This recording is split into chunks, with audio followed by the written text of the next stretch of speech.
Thanks for reminding me. Couple of things before we jump into Lord of the Rings. Very slight chance we might finish it today. Very slight. But two things first. One, I emailed today the topic sheet, okay, which I want to go over just the topics briefly. I emailed it, and it's posted to the announcements for the D2L, for the class. So read all the stuff at the top. Do what it says at the top in terms of citations, number of quotations, etc. You've got to have 3 direct substantive quotations. If you have 2, it's an F. If you have 1, it's an F, etc. If you have 2 from Fellowship of the Ring and 1 from Return of the King, it's an F. Okay? So follow the directions. It's 90% of success in life. So here's the topics. Number 1, compare and contrast Gandalf and Denethor and their use of stewardship and or power. You figure out how to do the comparison, okay? 2, discuss the course theme, the renunciation of power in The Lord of the Rings. You might want to talk about people who renounce power, you know. Number 3, in a couple of his letters, and if you want to, you can dig these up. You can find them, go to the library. You know, I think you might be able to find the letters in an illegal version online. In a couple of his letters, Tolkien writes that Sam is the hero of the tale. Argue for or against. And we'll probably talk about some of that today, in which I'll give it to you. Number 4, discuss the transformation of Frodo from the beginning of The Lord of the Rings to the end of the Lord of the Rings. And I'll give something away right now. Saruman tells you about that transformation at the very end. And it's, don't say there isn't one, because there is. Number 5, discuss the theme or themes or practice of pity and mercy in The Lord of the Rings. That is, you might want to just look at pity. You might want to just look at mercy. You might want to look at both. Okay. 6, what, in your opinion, don't look at research. Don't get on the library, website and stuff. In your opinion, what does the ring represent, if anything? Okay. No, I'm not going to say that. I was going to tell you someplace to go, but I'm not going to tell you to go. The hydrogen bomb. What is it symbolic of? Why? Argue. For or against, obviously. Number 7, what, in your opinion, is the ultimate or overarching theme of The Lord of the Rings? Again, argue. Tolkien would probably say, there isn't one. I mean, I actually think he might say that. Actually, take that back. I know what he would say the theme is. If you want to try and find it, you can. But what is the ultimate or overarching theme? Lastly, in the fairy story essay, Tolkien says fairy stories provide adult readers fantasy recovery, escape, consolation. Assuming that The Lord of the Rings is a fairy story, how does it provide adult readers, notice I'm limiting it, recovery and or consolation? I mean, the fantasy part's pretty clear. You just put that aside. The escape part, okay, that's probably pretty clear. Put that aside. But what about recovery and consolation? Be sure to include Tolkien's definition of these terms, then show how the novel provides the reader, that's you, recovery and or consolation. I mean, we can talk about how people within the novel receive recovery. Theoden, right? It's not what the question's about. And that's not what Tolkien says fairy stories do. He's not talking about characters within the fairy stories receiving recovery and consolation. He's talking about us receiving it. Okay? So how does it give us a regaining of a clear vision, et cetera, et cetera? Okay? And then your page should look like this. Top of your page should look like this. Please, please, please. You're going to think I'm kidding. Do not put your name.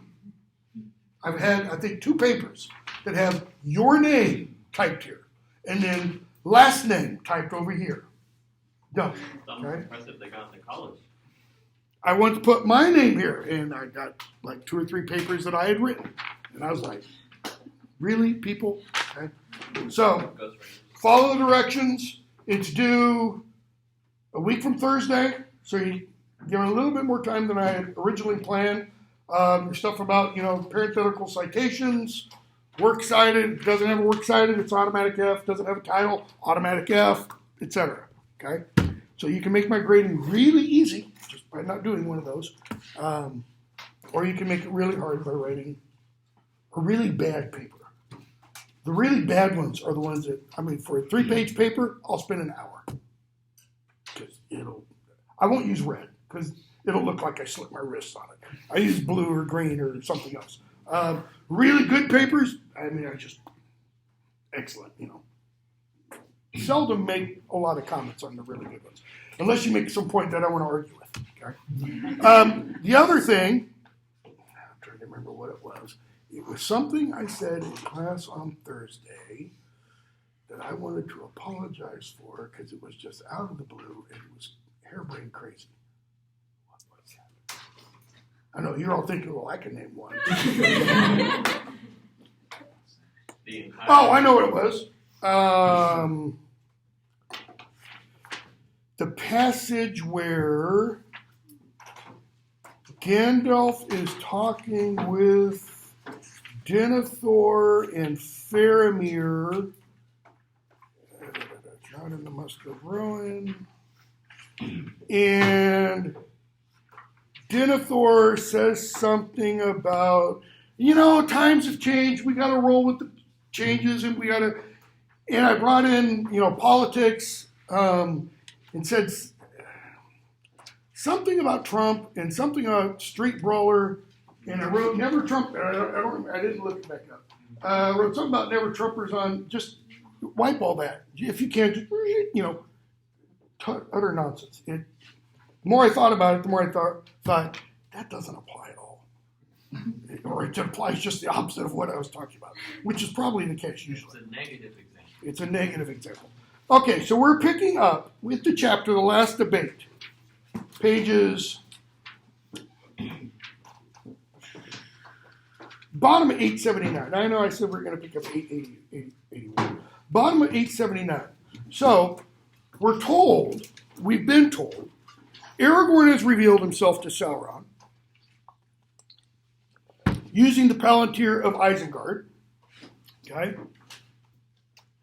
And Eomer asks,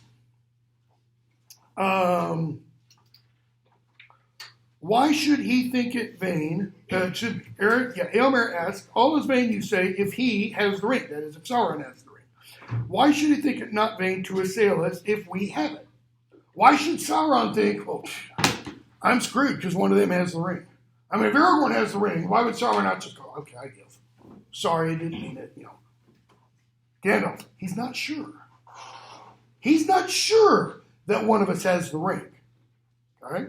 And he has not built up his power by waiting until his enemies are secure, as we have done.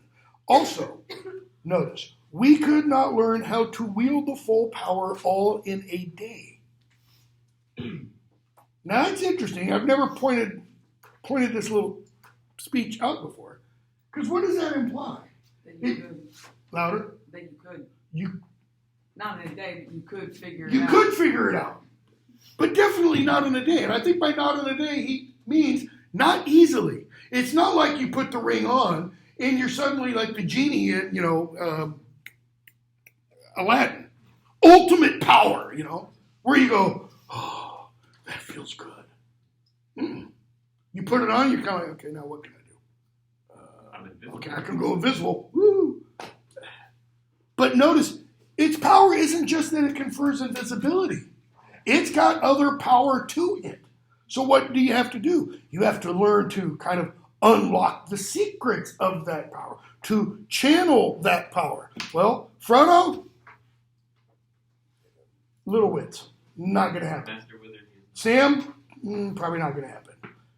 Prince Imrahil, yeah, might take a few years. Aragorn might take a few less years. Gandalf, probably take a few hours, maybe a day, because he's the same kind of being. He probably knows some of the tricks that Sauron has. Interesting parallel, they say about Dumbledore that Dumbledore could do all the stuff Lord Voldemort does, But he won't. Why?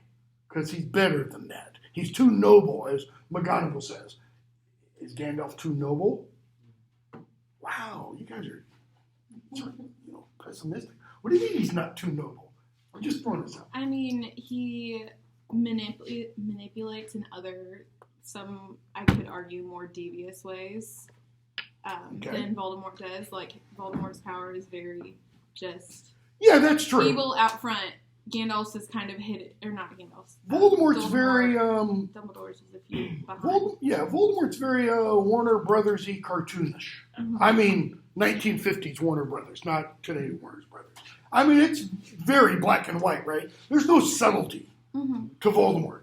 There's a lot of subtlety to Gandalf. If you think, if you think in the chapter The Shadow of the Past, he talks to Frodo about when he and Aragorn finally caught up with Gollum. How did he get the truth out of Gollum? Anybody remember? Didn't they practically torture him? Interesting phrasing. How do you practically torture someone? Where's the dividing line between Torture. Nearly torture and torture? He says he put the threat of fire on him. Now, I'm a medievalist. Old English, Middle English literature and stuff. The threat of fire immediately implies you put a hot poker in a fire and you pull it out when it's blistering red hot and you just start bringing it closer to the person. And when it gets about this far away, you start to feel the heat. You don't have to physically touch it to their skin. You put it right here, they're burning. So was it here? Was it here? Was it here? Was it, look, fire. Gollum hates light as well. Yeah, true. Okay? When I edited a scholarly journal called Mythlore, which published stuff about Tolkien, C.S. Lewis, Charles Williams, and other writers like them, had a guy who was a lawyer in D.C. This was, about 2 years after 9/11, so 2003, 2004, who was a lawyer in D.C., worked for the government, okay? And he submitted an article about what Gandalf did with Gollum, and did that meet the scenario that the government had kind of approved, the ticking time bomb scenario. If you capture a terrorist and you know there is a ticking time bomb, okay, nuclear weapon planted in D.C., where do you draw the line on what you do to find out the location of the bomb? If you're fans of old TV, old now, it wasn't then, old TV show 24 with Kiefer Sutherland as Jack Bauer, well, Jack Bauer kind of didn't know what the boundaries were. Because, he'd have a guy and he'd pull out a pair of bolt cutters and start clipping off fingers until he spilled the beans. Okay? Pain is a wonderful motivator. We actually did not accept the paper. I don't remember why the reader suggested not to. Anyways, so Éomer says, why should he not think it vain to assail us if we have it? Gandalf says, he's not sure, one, and it'll take us a while to learn how to use it. But he goes on and says he's watching. He sees much, he learns much. He's observing the signs, very Dumbledore-esque, and later in the Harry Potter series. Okay, he goes on and says, and he's had some bad luck of late. Lost this battle, Corsairs of Umber, the death of his, great captain, defeat. His doubt will be growing even as we speak here. Okay, what's it mean, his doubt? He's not sure. Where's the attack going to come from? Where does he assume the attack's going to come from? The front. It's not going to come from the back door. Okay? So, what does Gandalf say? We have to increase that doubt. Well, how do you increase that doubt? Go towards the front door. Let's build up a big old army, and let's go march on the front door. And Sauron will do what? Notice what Gandalf is assuming here. He'll take the bait. Why? This gets at, though, notice what Gandalf is assuming. He thinks that Sauron will assume that they're thinking like he does. He assumes he knows how Sauron thinks. Why? I mean, you said they're the same type of. Okay, they're Maiar, so. I'm a white American male, you're a white American male, doesn't mean we think the same. Or does it? So, why? C.S. Lewis, He's desperate, isn't he? So okay, yeah, he's definitely desperate. And he thinks, the way Gandalf puts it, if he sees us marching forth onto the front stronghold, he's going to assume what? That they have the ring. Those fools. Yeah. They brought it. Somebody thinks they're strong enough to use this, and they're bringing it to me, essentially. Okay. C.S. Lewis said that in the writing of Screwtape Letters, okay, which is a book of letters that he wrote in 1938, letters from a senior devil to a junior devil, okay, or senior devil to a junior devil, depending how you want to put it, as to how to tempt his charge, the junior devil's human patient, and get him into hell. Lewis said, in response to, I think it was an interviewer, somebody asked, well, wasn't this hard to write? He said, no, actually, this was easy. It was the easiest thing I ever wrote. Because all I had to do was kind of remove the shackles, remove the inhibitions, and just kind of let the darkness within out. And so he said, while it was the easiest thing, it was also the thing he least liked writing. Okay? And I think that gives us a little indication.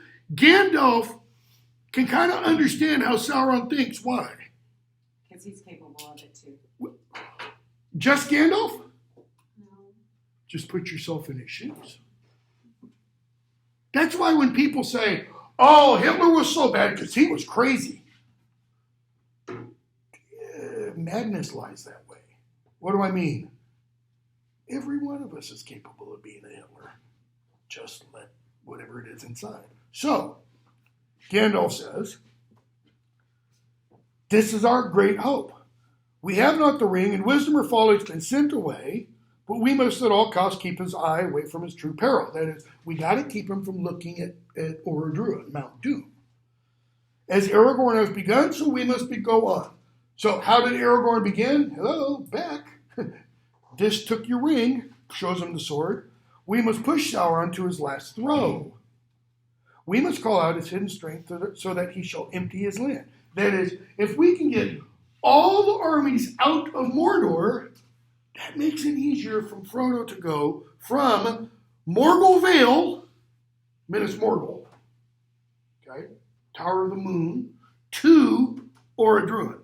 But as of right now, he's implying between this point and this point, armies. Gotta get it. Clear them out. Okay? So, he says, we must do that. We must make ourselves the bait, and though his jaws should close on us. He will take that bait in hope and in greed, for he will think that this rashness shows the pride of the new ring lord. Okay? Notice, we must walk open-eyed into that trap. Okay, so he's saying, this will be a trap. Well, what happens to things that walk into traps? They get caught. With courage, but small hope for ourselves. Why with courage? So you don't want to give up. Well, also, Okay. They want Get, to appear like they think they're strong. Okay. Put on a good face. If we do our job right, then Frodo, it makes it easier for Frodo to do his. Makes it easier for Frodo. And also, if that fails, they get. So. Yeah. I mean, if you know you're walking to your death. Should I make that? do it. No, this is a Harry Potter. When Harry finally comes to understand what it is he must do, he uses an image. Okay? The image is one from history. It's of walking into arena facing your death. The historical image is of early Christians in Rome. We have multiple accounts of Christian martyrs walking, heads held high, chest thrown out, come on, bring it on. Send me your gladiators, send me your lions, tear me to pieces, And we have other accounts of others going, no, I don't, kicking and screaming. He says we got to do the former. Again, another reason. Why with courage? Because it's hard to face death. Look at Dylan Thomas's great, absolutely beautiful little poem, Do Not Go Gentle into That Good Night. Rage, rage against the dying of the light. Okay? So, for my lords, it may well prove that we ourselves shall perish utterly in a black battle far from the living lands. Does that link to anything said previously? Like in the last, 4 or 5 chapters?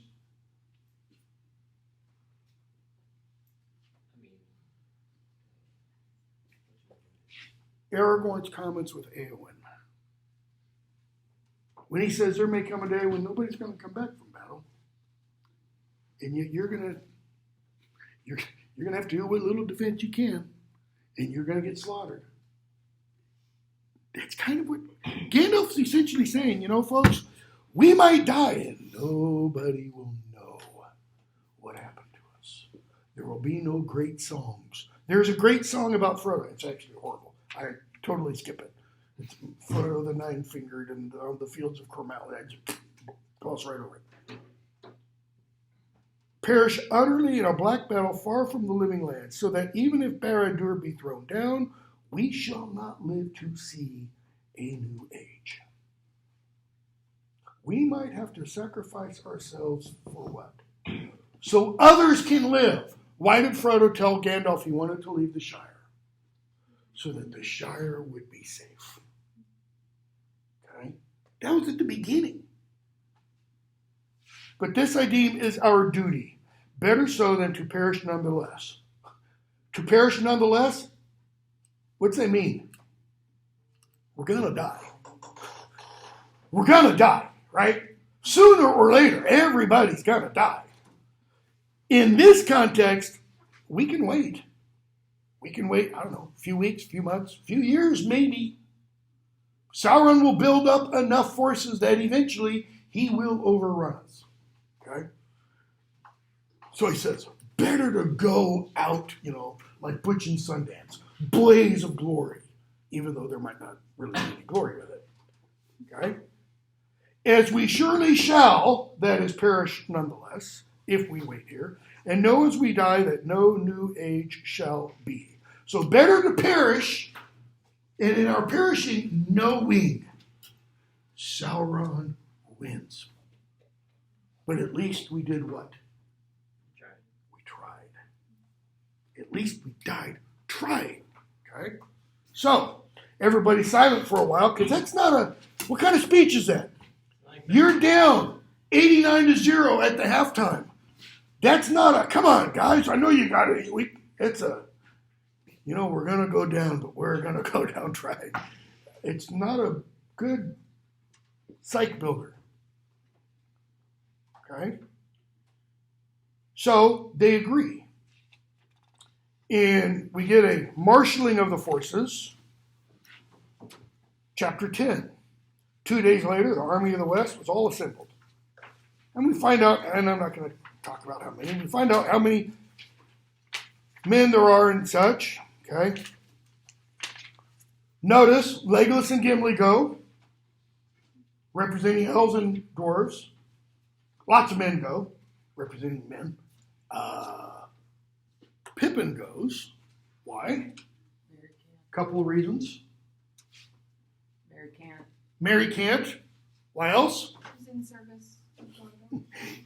He's now a soldier of Gondor. You sign up thinking, GI Bill, 2 weeks off. And then there's a war. And, oops, now I got to go.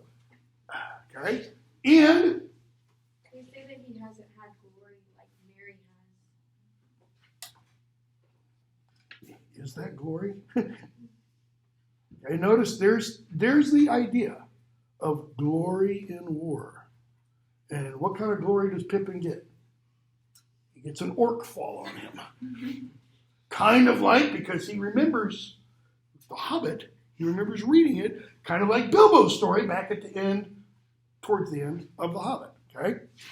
So, they go off, they meet the Dark Lord's messenger outside the gates of Barad-dûr, or outside the gates of Mordor. And what does he show them? Oh, mithril coat. And the Frodo's mithril coat, Sam's sword. Sam's cloak. Sam's cloak is, okay, big deal. It's the mithril coat. That's the biggie. Okay? Pippin, ah! And he says, so you have another one of these little midgets with you. I don't know what you see in them. What use are they? Okay? So Gandalf tells him, page 890, name your terms. What does name your terms usually imply? Okay, I'll sign. And so he names the terms. And Gandalf says, after he looks in the messenger's eyes, they read his thought. He was to be that lieutenant, that is, the messenger is going to be Sauron's lieutenant, who's going to take over Gondor, essentially. So Gandalf says, this much to demand for the delivery of one servant, blah, blah, blah, blah, blah. He says, no. Show us the prisoner. You got the nice little coat. Show us the prisoner. Good hostage negotiation going on here. Okay? He says, you don't have any right to demand anything from me. So Gandalf replies, do not bandy words in your insolence with the mouth, he says, do not bandy words in your insolence with the mouth of Sauron. Okay? These are the terms, take them or leave them. Ultimatum. Gandalf, these will take. And he cast aside his cloak, and a white light shone forth like a sword in that black place. Before his upraised hand, the foul messenger recoiled. Gandalf coming, seized and took from him. Notice, he recoils, and it's almost like he freezes in spot. And Gandalf goes up, takes the cloak, takes the sword, takes the mithril coat. Thank you. These we will take, notice, in memory of our friend. In memory usually implies, but as for your terms, we reject them utterly. Get you gone, for your embassy is over and death is near to you. We did not come here to waste words in treating with Sauron, faithless and accursed, still less with one of his slaves. Okay? Drums roll. I mean, Tolkien in one sense is kind of writing this to be filmed. What's the name goes? And what happens? The gates open and CGI Nirvana. I mean, just All of it is here graphics. okay. So, did Gandalf? Do you think Gandalf really thought that Frodo was dead, or was he just kind of playing it off so that they wouldn't? No idea. He would have realized Sting wasn't there. I don't know if the orcs would want to use an Elvish blade. I don't think the orcs would even want to touch Sting. I mean, maybe get some cloth, wrap it up, Because Sting to an orc would be like elven rope to Gollum. It would burn. Okay? But yeah, he doesn't see Sting. What else doesn't he see? Anything along with, he doesn't see. Galadriel's file. They probably wouldn't want to hold that up either. I mean, Mouth of Sauron probably could. But the orcs wouldn't want to touch it. Okay, so he's probably thinking, more here. There's more than what I'm seeing. Yeah. Plus, if they had actually killed both of them and gotten the rings, they would have no reason to go. Yeah, this would all be nothing but a charade. If they had all this because they had Frodo and Sam, Sauron's already got the ring. And Sauron probably wouldn't put on this little play because he wouldn't need to. Once he got the ring back, he'd be, think of Sauron as a low-charge battery. He'd be fully charged again. He'd have that greater part of his power that he had native from his beginning, Gandalf said. Which would make him equal to Gandalf? No, probably more powerful. Because he's been developing also his powers over all the years. See, Gandalf hasn't been in Middle-earth as long as Sauron has. He came after Sauron. Okay? Because Sauron wanted power. Like his master before him. He just wanted power. He wanted rule. Okay? So, we get some of the battle described in like a page and a half. Literally, a page and a half. And Pippin stabs upwards. The blade of Westernessa pierces through this troll that falls on. I think it's a troll or an orc. Falls on him. Blackness, and he thinks to himself. Page 893. So it ends as I guessed it would. Meaning, I'm dead. and then he hears, the eagles are coming. The eagles are coming. He's like, wait, no, that's wrong story. That's Bilbo's story. And he passes out. Book 6. Tower of Kirithundal. And we're taken all the way back to Sam standing on the outside trying to figure out how to get in. Because Frodo is still alive. Okay? So, skip here. He's taken off the ring. Tells himself, page 899, better have a look. So he goes, and he looks towards Mount Doom, and he sees it off in the distance. Okay? Page 900.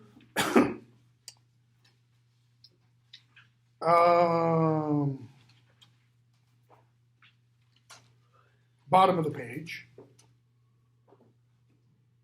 Middle of the page. As he gazed at it, suddenly Sam understood, almost with a shock, that this stronghold had been built not to keep enemies out of Mordor, but to keep them in. Now, Tolkien's writing this, publishing it 1955. Anybody know of something that was built in 1961 that was designed? Berlin Wall. I don't know that Tolkien is kind of foreshadowing that.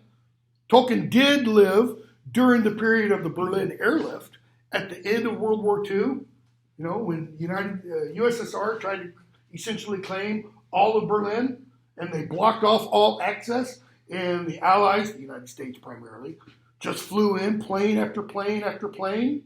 Okay, but it was in '61 that the Soviets started building the Berlin Wall. Okay. To keep them in. It was indeed one of the works of Gondor long ago, but this isn't built by Mordor, this is built by Gondor.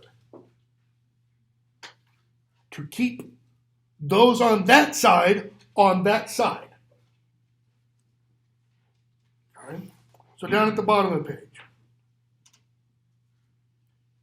he thinks of the ring, but there is no comfort there, only dread and danger. No sooner had he come inside of Mount Doom, burning far away, then he was aware of a change in his burden. As it drew near the great furnaces where in the deeps of time it had been shaped and forged, the ring's power grew. It became more fell, untamable, save by some mighty will. Fell there means dangerous, perilous. As Sam stood there, even though the ring was not on him, but hanging by its chain about his neck, he felt himself enlarged, as if he robed in a huge, distorted shadow of himself. And what's he see? He felt, as he looks down into Mordor, again, notice, we get this image, he sees this huge distorted shadow of himself. And it's almost like that shadow gets projected down onto Mordor. Almost. It doesn't literally. He felt that he had from now on only two choices. To forbear the ring, though it would torment him, or to claim it. The power that sat in its dark hold beyond the valley and the shadow. To challenge the power that sat. Okay? Already the ring tempted him, gnawing at his will and reason. Wild fantasies arose. Samwise the Strong, hero of the age, greatest gardener who ever lived, you know. All the clouds rolled away. He sees in this vision. The white sun shone, and at his command, the Vale of Gorgoroth became a garden of flowers. And all he had to do, put on the ring. Now, I don't know if Tolkien has this in mind. It's probably be something I'll, apologize for later, but I don't think so. I'm wondering if he has one of the temptations of Christ, not the stupid movie, the biblical ones. Okay, when Satan, according to the Gospels, Satan takes Christ up to the top of the temple, pinnacle of the temple. Take it back, mountain. It says, "Bow down before me, and it's all yours. Well, everything will be yours." Christ says no. Then he takes him to the temple, jump off, his angels will save you, etc. Because notice what Sam's tempted with here. Being savior of the world. I mean, that's what the imagery of turning a slag heap, which is what mortar essentially is, into the most beautiful garden there ever was. Just put on the ring, and it's yours. Notice, it's not saying put on the ring and do something. It's just saying, just put it on. Nothing else. It's real easy. In that hour of trial, it was the love of his master that helped most to hold him firm. But also deep down in him lived still unconquered. Notice, still lived, still unconquered. It's deep down in him. Why? Because the things about him that aren't deep down have been conquered by the ring. Live still unconquered, his plain hobbit sense. What comes after explains what that plain hobbit sense is. He knew in the core of his heart he was not large enough to bear such a burden, even if such visions were not a mere cheat. Notice, even if the visions were true, he knows too much for me. I can't do all that. The one small garden of a free gardener was all his need and due, not a garden swollen to a realm. If you've ever been to England, if you've never been to England, go to London sometime and get out of the city center and go in some of the residential areas. And you'll find these, wonderful 19th, early 20th century houses and stuff with these little front yards. And by little front yards, I mean like from the wall to here. Yeah. With a sidewalk taking up 2 to 3 feet. And usually like a strip of grass that would take, a lawnmower, maybe 4 passes. Okay? Well, a lot of them don't have any grass. They just have little gardens. That's what Sam is talking about. Just a little tiny plot that he could till by hand with a spade and plant. Okay? Not a garden swollen to a realm. And Shakespeare, Tolkien might be alluding to Shakespeare, because Shakespeare in several of his plays refers to England as a garden. Or maybe within the context of the play, the land of the play, like Denmark in Hamlet, because I've been teaching Hamlet for it seems like forever, two of my classes. He calls it an unweeded rank garden because of what's going on there. Okay? The one small garden of a free gardener was all his need and due. Now, I will tell you this. In one of his letters, Tolkien, actually it's more than one, Tolkien refers to himself as an anarchist. He's not an anarchist like the Antifa anarchists.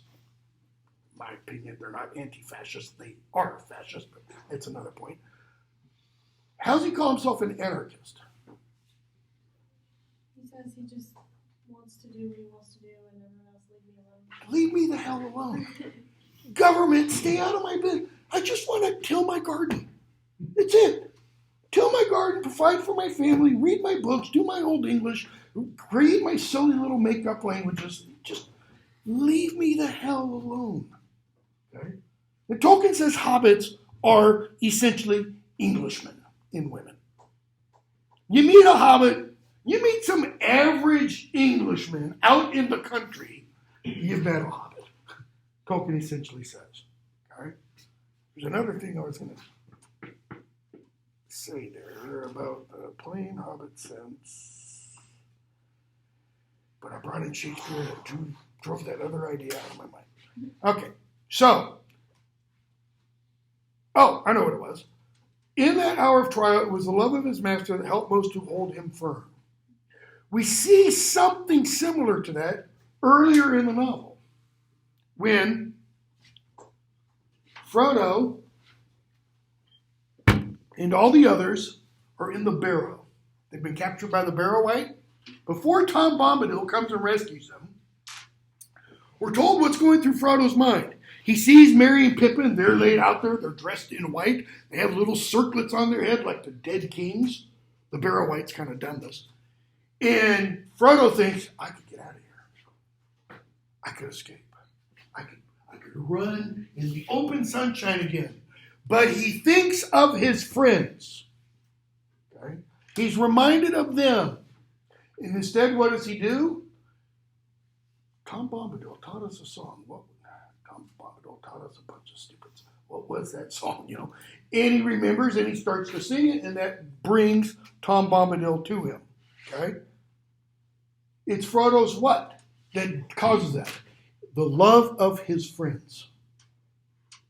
Because he could save himself, but he doesn't. Okay? So, Sam sees some orcs running. He puts the ring on. He follows them. We're going to skip a bunch. He goes into the big hall, or it passes as a hall. Okay? And he listens to Gorbag and Shagrat. Okay? Bottom of 908. Sam starts to sing a song. In western lands beneath the sun, blah, blah, blah, blah, blah. Okay? And so the orc responds, tells him to shut up, etc. Sam hides. The orc starts to climb up the ladder. Sam kills him, essentially.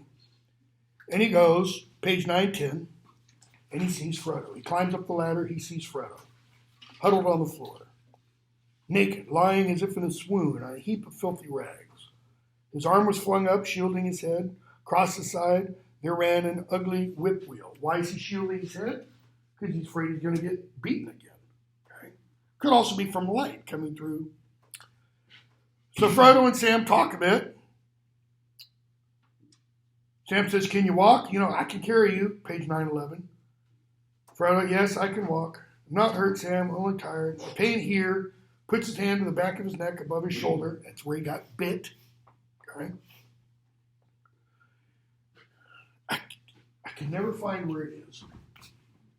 Beowulf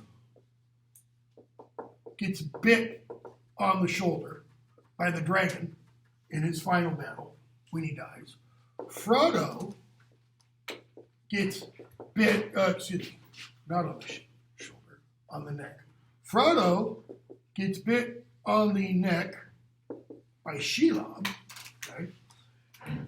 In one of Madeline L'Engle's books, a guy gets, I can't remember who it is. I think it's Mr. Murray, who's the father of May Murray in the Time Trilogy, whatever. He gets punctured on the neck. Okay? And there are other examples from other medieval literature. And about 25 years ago, I was teaching a fantasy literature course, and I noticed this parallel in all three of these instances, and then thought of a few others. I think there's something in the Arthurian cycle. I thought, well, that's kind of interesting. I started doing some research and came across an article where the author, and this is what I can't find the article anymore, where the author suggested that a bite or sting on the neck, especially in the Middle Ages, was always indicative of pride. That is, it happens as a result of the sin of pride. Beowulf, he goes and he's fighting the dragon. He's like, man, I'm Beowulf. I kill monsters for a living. Of course, he's probably close to 100, 110 years old at that point. And he does what? He strikes for the dragon's head. Well, if you know anything about dragon anatomy, that's not what you go at. Because fire, fangs, right? And he gets bit on the neck, possibly because of his pride, okay? In this, I'm not sure. I'm not sure if Tolkien is doing something here about, if Tolkien was aware of that motif, about Frodo being bitten on the neck because of his pride, okay? I'm just throwing out that there is that motif in literature, at least, all right? So, Frodo, middle of that page, 911, says they've taken everything, Sam. Everything I had. Do you understand? Hello, Sam. You getting what I'm... Everything. The quest has failed. Even if we get out of here, we can't escape. Only the elves can escape. No, not everything, Mr. Frodo. Look. And he shows him the ring. All right. Sam says, I can carry it for you. I can bear it a little while longer. No, you are safe. It's almost like he goes, go home. And he says, sorry, what have I done? Notice what Frodo, when he says that, oh, Sam, top of 912, what have I said? What have I done? Forgive me. Sound like anybody else? Boromir. I think at that point, Frodo now kind of goes, rest in peace, Boromir, Frodo didn't really, I don't think at that point, when Boromir does it, understands the pull. Now he does. Okay? So, Sam gives him the ring. So they go on their way. Okay? Now, as they make their way, Sam essentially asks for 2 or 3 things. I think I've got it marked. I know at least 2 of the things he asks for. And he's alluded to these on their way up Cirith Ungol. He says, light and water. Because keep in mind, in Cirith Ungol, it's pitch black. It's not like there's torches every way. This way to Shelob's lair, or this way to Mordor. Right? So, they're dressed as orcs. They're making their way along. And let's see here. Bottom of 918.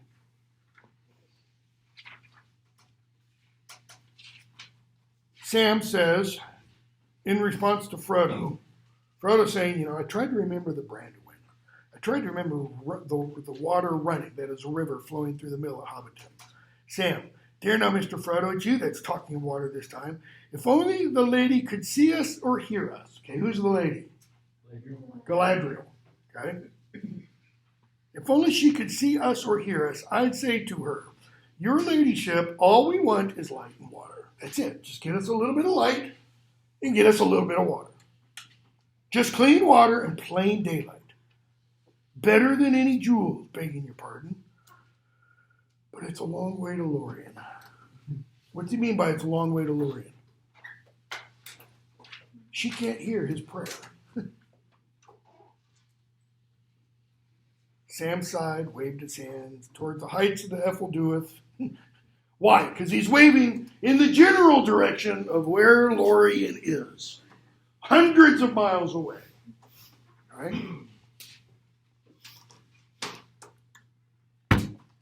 So they start walking again. A black rider flies over them. They crouch down and hide. Page 919. Black rider leaves, and we get this description. Away to their left, southward, against the sky that was turning gray, the peaks and high ridges of the great range began to appear, dark and black, visible shapes. Light was growing behind them. Slowly it crept towards the north. There was battle far above in the high spaces of the air. Way to the left. That's south. It's to my left. I'm heading west.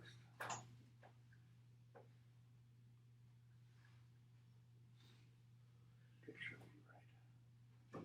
I wonder if that's one of the little errors Tolkien talked about. Tolkien says in the foreword there are still errors in the book, but he's not gonna talk about them. Should be heading east, unless they get turned around in a little loop. I'm not sure about that. Anyways, sorry. They see the clouds lifting, etc. And Sam says, look at it, Mr. Frodo. Look at it. The wind's changed. Something's happening. He's not having it all his own way. His darkness is breaking up out in the world there. I wish I could see what is going on. Now, without knowing it, Sam is talking about something that Tolkien describes using a specific word, eucatastrophe. In Mordor, this is not something you can count on happening again. In the fairy story essay, he says a eucatastrophe is a sudden and miraculous grace, never to be counted on to recur. Okay? It's theological language, by the way. Miraculous grace. So, that's when he says, look at it, something's happening. And then the narrator intervenes and says, freeze frame. It was the morning of the 15th of March, and over the vale of Anduin the sun was rising above the eastern shadow, and the southwest wind was blowing. Theoden lay dying on the Pelennor fields. So, he's dying, he's not yet dead. So what's happened? The captain of the 9 is dead. Aragorn has come up to Anduin in the corsairs of Umbar with the flag of the king of Gondor. He's not having it all his way. Things aren't going right. All right? They hear a cry. It was a cry of woe and dismay. Ill tidings for the Dark Tower. The Lord of the Ringwraiths had met his doom. And Sam says, what did I tell you? The war's going well, said Shagrat. Haven't you got some hope now? He says to Frodo. No, not much, Sam. That's away beyond the mountains. Meaning, that's out there between Mordor and Gondor. What's Frodo's point? We're all the way over here. We're here. It might be going okay out there. That's not where we are. We're still in hell.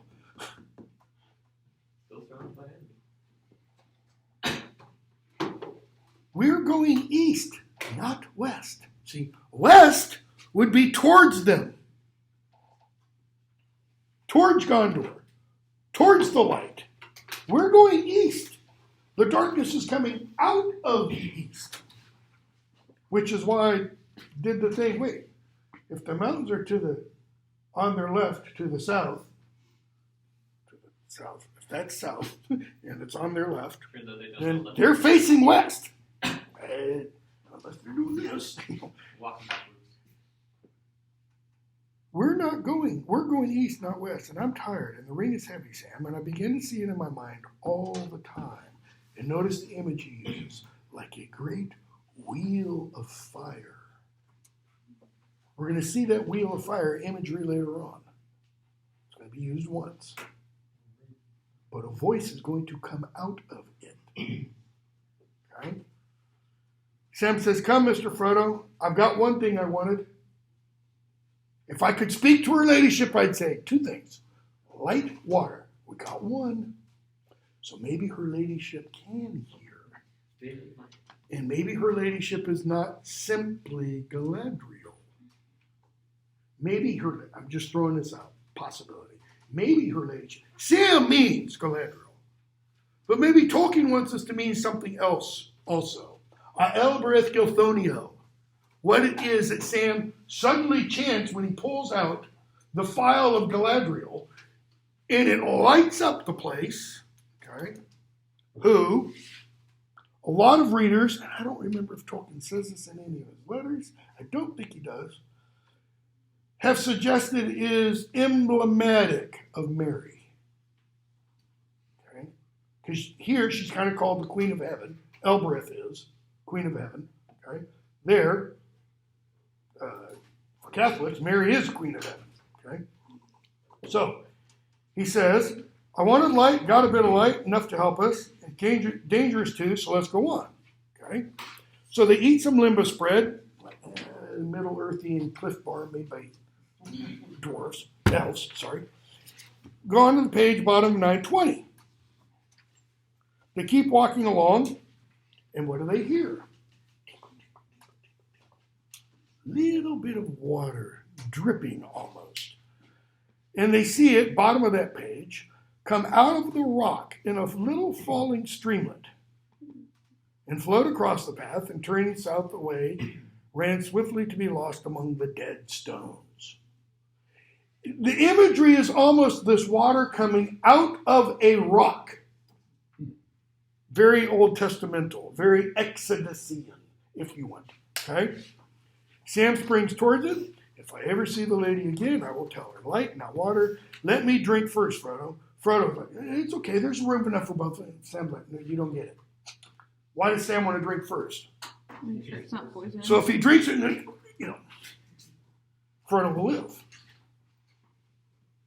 Frodo, I know what you meant. We're both going to drink. In other words, if you die, I'm going to die too, Sam. Right? Jump to the end. If Sam dies at this point, what happens to the quest? It's gone. Sam's the only reason Frodo even makes it to Mount Doom. Okay? So they keep going. Now, what day is this? 15th of March. Right? Or at least when they got the light. That was the 15th of March. I'm going to give something away. What date is the ring destroyed on? March 25. Anybody know why? Think Catholicism, if you have any introduction, background, etc. That's not Tolkien. Close. Is it like Psalms? Annunciation. One, it's the Annunciation. It's when Gabriel, within the Christian tradition, it is celebrated. When Gabriel announces to Mary, why is it March 25th? 9 months to the day after. That is, not day after. 9 months after, to the exact day. December 25th, Christmas, okay? Christ's birth, all right? Every other, instance, for example, in the Christian tradition, specifically in the Catholic tradition, where you do have somebody's nativity and possibly an annunciation, okay, it's not a perfect 9 month. For example, in the Catholic and in the Orthodox tradition, there's a celebration of the feast of the Nativity of Mary. Well, there's also an Annunciation of Mary, because Mary's parents were barren. And an angel came and said, here's what's going to happen. And it's like on Nativity is on September 8th. So the Annunciation is January 9th. I think it is. It's either January 9th or December 9th. It's exactly 9 months minus 1 day. Because there can only be one perfect gestation period. Christ. Okay? Why else? So it's Annunciation. Old idea. I mean, really old. And Tolkien talks about this in one of the letters. It's the day Earth was created. Old idea. How you can have March 25th when there's not calendars, and all that kind of stuff. Okay? Anyways, so that's going to be when the ring is destroyed. All right? So they keep going on, and we're going to skip a lot of the little deep, they start and stop. They get sidetracked and waylaid by orcs, and they become part of the orc, Yes?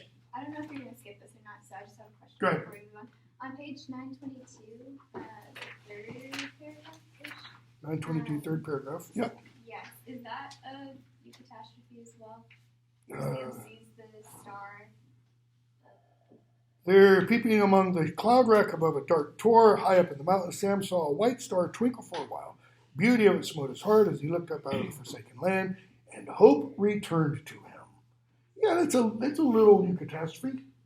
Because prior to then, Frodo goes to sleep. Sam says, I'll take watch. He sat, okay, he crawls out from the hiding place. That is, Frodo's asleep still. The land is creaking, cracking, etc., etc. For like a shaft clear and cold, the thought pierced him that in the end the shadow was only a small and passing thing. There was light and high beauty forever beyond its reach. Take that back, it's not a little eucatastrophe. That's what Tolkien says the eucatastrophe is. It is a piercing glimpse of joy. Joy beyond the confines of this world. Well, literally here, right? The starlight is beyond the confines of this world, okay? His song in the tower had been defiance rather than hope, for then he was thinking himself. Now, for a moment, his own fate, even his master, ceased to trouble him. In other words, at that point, what does Sam think about? Even if we die, even if we lose, there is still that beauty, that joy, that hope there. Even if we lose, it doesn't mean everybody is going to lose. Okay? So, they keep going on. They know Gollum is still following them. Chapter 3, time is 10:39. Okay? Bottom of page 933. Sam looks at Mount Doom, and he's like, man, that's still 50 miles away. Sam's not 5'10" like I am. He's maybe what? 3.5 feet tops? Merry and Pippin grow to 4 feet tall. Ooh. They're the biggest of the hobbits, because they drink int beer, right? Makes them grow. Sam's maybe 3 feet, so his legs are.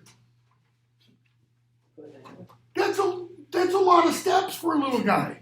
I mean, we take our dogs for a walk. Our big dog's a Great Pyrenees Shepherd mix, pretty big dog. My daughter's got a miniature dachshund.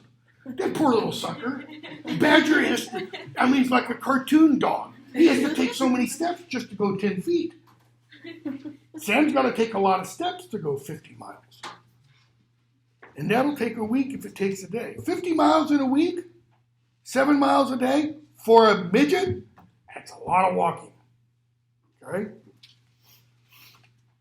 And slowly a new dark thought grew in his mind. Never for long had hope died in his staunch heart. Always until now he had taken some thought for their return. That is, until now he thought going back home. Why? I think we're going to be told. Yep, in the next page. It's the first time we're mentioned. Take the back. It's not the first time she's mentioned. She's mentioned once before. Sam's got a sweetheart. Not literally, but there's somebody he'd like to have be a sweetheart when he goes back home. Rosie Cotton. But the bitter truth came home to him at last. At best, their provision, what little bit of water they have that they gathered from the trickle, and what limbos they have left over, it'll get them to Mount Doom. This is like being on a bombing run and running out of fuel. And you realize, I can hit the objective and not make it back home, or I can make it back home and refuel. Well, the objective is what? Destroy the ring. And when the task was done, there they would come to an end, alone, houseless, foodless. There could be no return. So that was the job I had to do when I started. Notice, when he started, did he know what the job was? Nope, but he felt like there was something he had to do. To help Mr. Frodo to the last step and then die with him? Well, if that's the job, then I must do it. In other words, so be it. But I would dearly like to see Bywater again. Rosie Cotton and her brothers, the Gaffer, Marigold. Can't think somehow Gandalf would send us on a hopeless mission. Things all went wrong when he went down in Moria. What does that imply? He doesn't know Gandalf's back, right? But if things all went wrong when Gandalf went down, and now Gandalf's back, they're kind of going wrong. That is, it's not working like Sauron had planned it all to work. I wish he hadn't. He would have done something. But even as hope died in Sam, or seemed to die, there's that verb, seem, it's a subjunctive. It means a condition contrary to fact. It seemed to die. Why? Because it didn't really. It was turned to a new strength. Sam's plain hobbit face grew stern, as the will hardened in him. The other day I talked about, or a couple days ago, week, whatever, the Battle of Malden, and how the warriors, as their leader gets killed and their numbers dwindle, this old grizzled warrior who's been around the block a lot of times stands up and says, our heart must go stronger, our will, keener as our force lessens. In other words, he says, boys, we're totally outnumbered. We're all going to die. We got to suck it up. We got to go down fighting.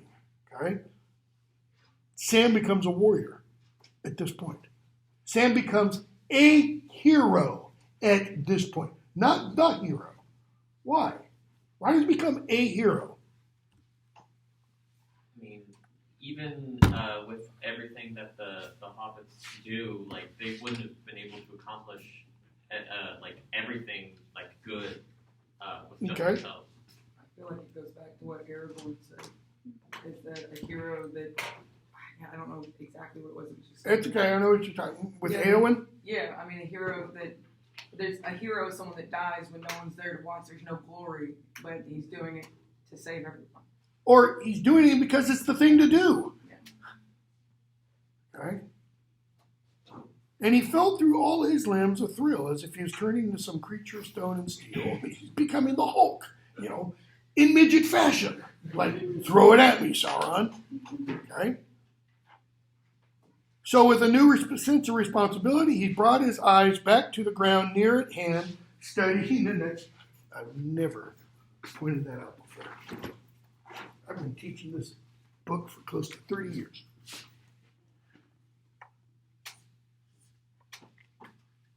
To the ground near at hand, studying the next move.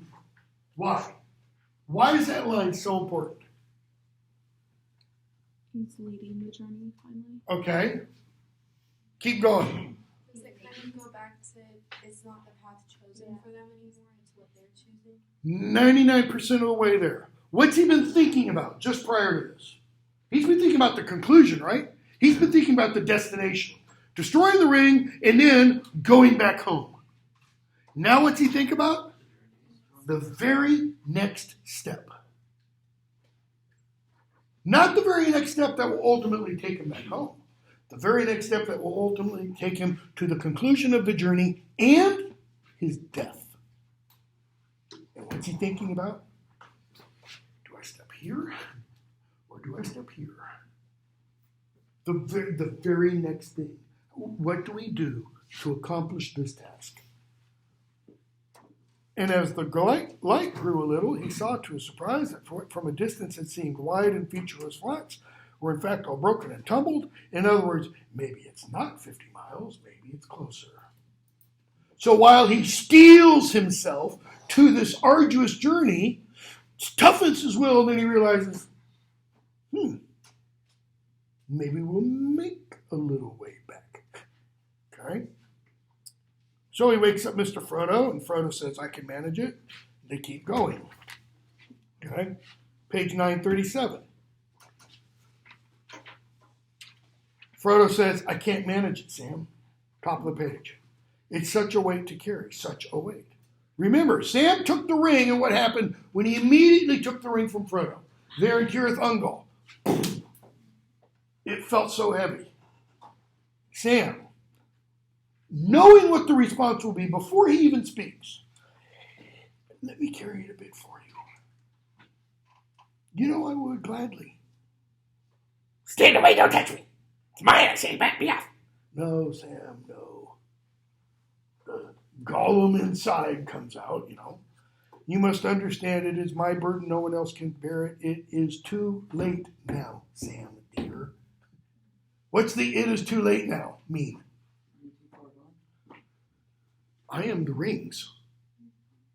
What did Gandalf tell Frodo back in his study at the beginning? A mortal who bears the ring ultimately will be possessed by the ring. So then how does he think that he's going to be able to destroy? He says, I could not give it up. So how does he think that he's going to be able to even complete the task? Anybody? You're nodding your head. Is that because you don't know? Because you think that maybe Sam might do whatever needs to be done? Oh, I like that nice euphemism. Do what needs to be done. Well, what would need to be done in that case? Goodbye, Frodo. Yeah, Frodo. And then if Sam does that, assume for the moment Sam did that, what would happen immediately after? Sam would want to take The ring is mine. Sam would say what Frodo says. Frodo gets there, and what does he say? I will not do the thing I came to do. The ring is mine. Does Frodo also believe that Gollum still has a part to play in this? At this point? I know Gandalf does, but does Frodo? At this point? Right? I mean, literally right here? I don't think Frodo's even thinking about Gollum. I mean, literally. I don't think Frodo's thinking much about Sam. I think Frodo, honestly, is thinking about, can I move this leg that far? Can I move this leg that far? It's kind of like Frodo is somebody who's just experienced, I don't know, describe it how you want, knee surgery, double knee replacement and double hip replacement, same time. And he's kind of like, oh, pain, agony, pain. He's trying to get there. Can he do it? I don't mean can he do it, can he get there? Can he throw the ring away? He tells us right here, no. It is too late now. I am almost in its power now. I could not give it up, and if you tried to take it, I'd go mad. Now, you could take that as meaning what? I go crazy. So let's sit down, put our head between our legs, and kiss our you-know-what's goodbye, Sam, because it's failed. It's failed. The quest has failed. Frodo's just said, I can't give it up. Sam nods. You're right, Mr. Frodo. Life sucks. You know, murder, suicide. No, I understand. Why does he understand? Because Sam was born the ring. There's other things we can do without. Let's lighten the load a bit. Let's get rid of everything we don't need to make it that much easier to walk. Okay? So they do. What are they left with? Their orc cloaks. Their elven cloaks. Okay? Or at least one of them. So, they go on. Page 939. Frodo's asleep. Sam's thinking to himself, you done better than you thought you would, Sam. But he still thinks, I'd still like to get home. Don't be a fool, Sam Gamgee says, a voice in an answer in his own voice. Notice he won't go another day like that. Sam, I could go on a good way, and I will. Where to? To the mountain, of course. But then what? What are you going to do then? What are you going to do when you get there? He won't be able to do anything for himself. That's the euphemistic way of saying, what are you going to do when you get to the mountain, Sam? Because Frodo won't be able to throw the ring away. You going to cut his finger off? You going to cut his hand off? You going to kill him? And Sam realized he had not got an answer to this. What am I going to do to my best friend? Okay? So, they go on. Bottom of 940. Now for it. Now for the last gasp. They get to the bottom of the mountain. Okay? And Sam says, I said I'd carry him if it broke my back, and I will. Frodo can't go anymore. He gets Frodo piggyback on him and starts to make his way up. Notice when he picks up Frodo, how heavy is he? We're told he's like a feather almost. Why? Been getting weaker. Okay, why else? Almost starved, dude, living off the Limboss. Close, kind of. Oh, closer. Transparency. He's becoming wraith-like. I mean, his physical transformation is not just thinness from lack of food. His physical transformation is also because he is becoming more and more and more empowered to the ring. Well, and it's stated earlier in the book that he sees better at night and all kind of stuff. Okay? So, Sam picks him up and carries him. Okay? Page 942. Towards the bottom of the page. They find a path. Frodo says, I'll crawl. So they crawl like small gray insects, we're told. Okay? Still chapter 3. Yeah, still chapter 3, Mount Doom. So, they pause for a moment, and Frodo's hand goes to the ring. Top of 943, he says, help me, Sam, help me, hold my hand. And Sam, tries to push it away. Frodo says he spotted us. It's the end. Now, Sam, this is the end of ends.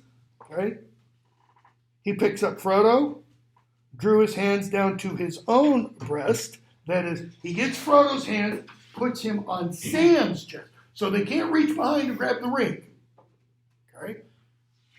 Keeps crawling. And we're told. Page 943.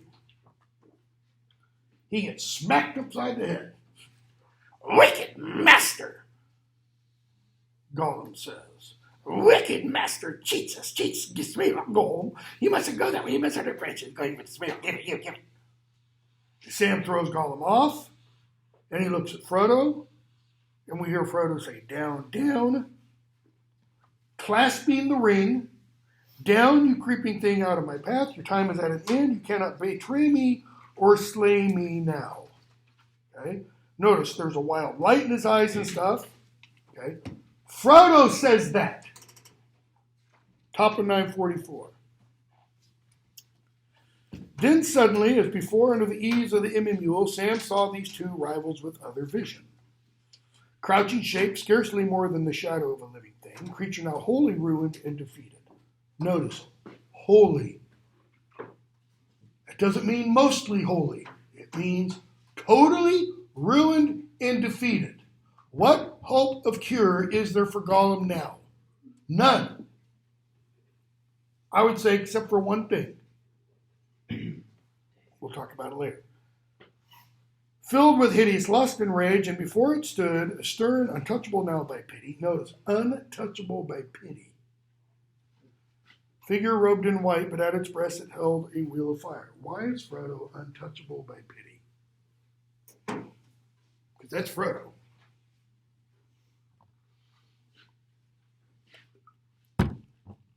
Out of the fire, holding this wheel of fire, excuse me, not holding it, there at its breast there's a wheel of fire. And out of the fire speaks a commanding voice. Begone and trouble me no more. If you touch me ever again, you shall be cast yourself into the fire of doom. What did Frodo say to Gollum when Gollum made his oath on the precious? He says, on the precious, do you realize what the ring will hold you to it? What just spoke? Does the ring have a voice? Does the ring have sentience? It's implied, yes, it has a will of its own. Okay? So Frodo said, down, down, down, you creeping thing, out of my path. Your time is at an end. Like, not right now, but give me 10, 15 minutes. You cannot betray me or slay me now. Okay? It's almost like Frodo is saying, I am beyond you, like Gandalf says to Saruman, I am beyond you. And then the ring says, begone and trouble me no more. Now, a lot of people say that's not the ring speaking. That's Frodo speaking through the ring. Why? Because Frodo and the ring at this point are one. Frodo is the ring is Frodo, essentially. Okay? He's totally possessed by the ring. And the reason it comes out of the wheel of fire, which is at his breast, is that comes from the expecto. As in expecto patronum, X out of pet, chest, O, I. I expect out of the chest, Harry Potter, the patronum. What's a patronum? Savior, guardian, deliverer, defender, like a patron saint. Right? Only here, the speaker, according to many critics, it's Frodo, but he's speaking through the power of the ring, because that power is now his. Not his like Sauron's power would be his, but because he is now in total power to the ring. Okay? Then the vision passes. Gollum backs away. Sam tells Frodo, go. Frodo leaves and Sam says, now at last I can deal with you. He's going to slaughter Gollum. He's been waiting on it for a long time. But Gollum doesn't move. That is, when Sam says it, he's expecting Gollum to at least back up. And Gollum's just kind of like, a little dog rolls over on its belly. Go ahead, just stab me. Kill me now. Why? Look at what Gollum says. Don't kill us. Don't hurt us with nasty, cruel skill. Let us live. Yes, live just a little longer. Why just a little longer? Does Gollum think Frodo's really going to throw the ring away? I don't think so. So what's Gollum mean? Well, what did the ring say? Touch me again, you're dead. I'm going to touch you one more time. It says, let us live just a little longer. Lost. Notice the first lost doesn't have a comma after it. It's not successive. It's total. I am lost. What does it mean to be lost? Beyond saving. Okay, possibly. Louder. No bearing. No reference points. What for most of us, for many of us, what's our reference point? The thing we kind of ping off of to get our location, so to speak. It's not this. It's not GPS. It's family. It's home. Country. Those kinds of things. One's religious beliefs, if one has one. Some people, it's their political beliefs. Woe to them, What's he mean lost? He has no home. He has no family. He has no people he can go back to. And he's been rejected by the precious. And he's been rejected by the precious. Man, what a bitch she is, so to speak. I mean, think about Gollum's predicament. It's pretty bad. We're lost. And when precious goes, we'll die. Yes, die into the dust. Okay? I mean, that's about the bleakest point you get in the entire novel. Because Gollum, as Gandalf explained to Frodo, he hates the ring and loves the ring at the same time. He hates his existence and loves his existence at the same time. Why does he love it? Because he can't imagine what's beyond the door. He hates his existence. Why? Because he shouldn't be alive. See, all the tales of immortality, Tolkien talks about this in the fairy story, they're not good tales. People that are quote-unquote immortal, their lives generally suck. They don't get better with each successive year or eon that they're alive. They're like the ever-ready, battery bunny. It just keeps on going. But it doesn't get any improvement. That's why the elves, actually within the novel, ultimately they want to leave Middle-earth. Why? Because they're tired of it. It's just the same thing day in and out. It's like the middle of August every day. And it doesn't get any better. Question. Yeah. Kind of off topic, but you had said so the elves go to Valinor, Mm-hmm. and you said if the elves, if the elf were to die in Middle Earth, you said since it's a part of Middle Earth, it would come back to Middle Earth. Yep. So if they go to Valinor, they would no longer be able to do that. Right, because they wouldn't die. If would they go off to Valinor, they don't die. They stay in the land. They stay with the gods. If they die in Middle Earth, they go off to the Halls of Mandos where they get kind of essentially recharged, and then they come back in a different form. They don't, if Glorfindel dies in Middle Earth, he doesn't go off to Halls of Mandos and then come back as Glorfindel. He comes back as another elf. Okay? So Bilbo. My understanding. So Bilbo essentially going to Valinor, he will live forever as well. Yeah. Yeah, exactly. That's why being a ring bearer is so important. Okay? And, jump to the end, when Arwen trades places with Frodo. See, she can go off to Valinor. Why? She's half elf.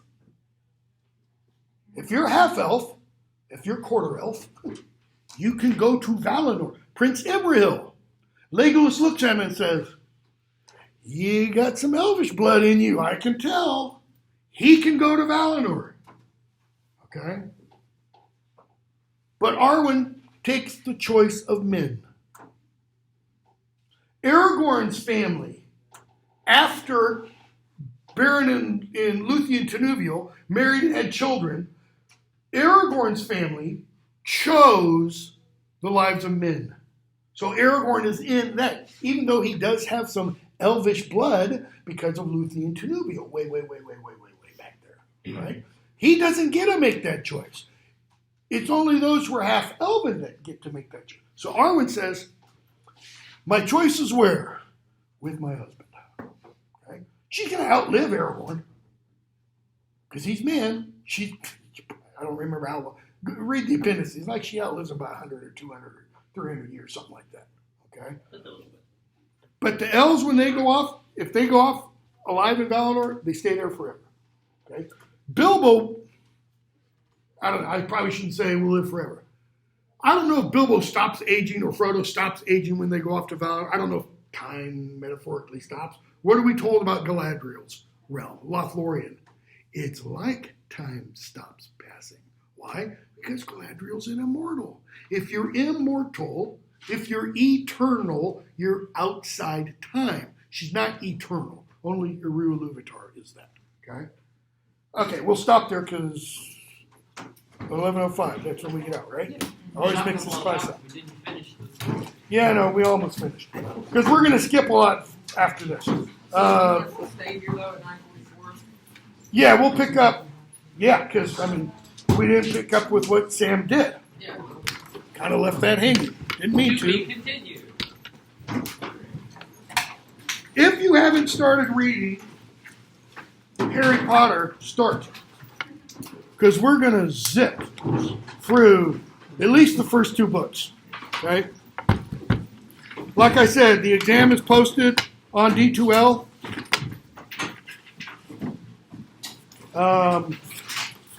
I might actually even bring Harry Potter in on Thursday in case we get through. So when you say the exam, you mean the test that we normally take? Yeah, the exam topics Oh. are posted. It's take-home the exam. paper topic. Yeah. Okay. Yes. Question